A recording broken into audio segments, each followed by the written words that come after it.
Dynamic గా ఒక ఏమంటారంటే ఏరో స్పోర్ట్స్ అంటే ఒక ధైర్యంతో సాహసవంతమైనటువంటి క్రీడ.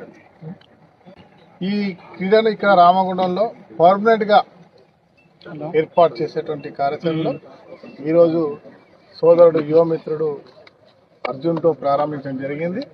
పారాగ్లైడింగ్, పారా మోటార్ దీన్ని మనం తీసుకోవచ్చు.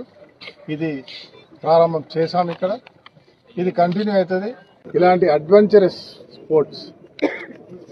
స్పోర్ట్స్ని త్వరలో ఇప్పుడైతే దీంతో ప్రారంభమైంది, ఇంకా అడ్వాన్స్ టెక్నాలజీతో కొన్ని కూడా తీసుకురాబోతాం. రామగుండం ప్రజలకి, యావత్ తెలంగాణ ప్రజలకి మీడియా ద్వారా, సోషల్ మీడియా ద్వారా రామగుండం రాండి, అడ్వెంచరస్ స్పోర్ట్స్లో పార్టిసిపేట్ చేయండి. ఎక్కడికో యూరోప్కో, దుబాయ్కో, లండన్కో, అమెరికాకు, ఇతర దేశాలకు పోయి చేయడం కాదు. తెలంగాణలో రామగుండానికి రండి, అద్భుతమైన ప్రపంచాన్ని చూడండి.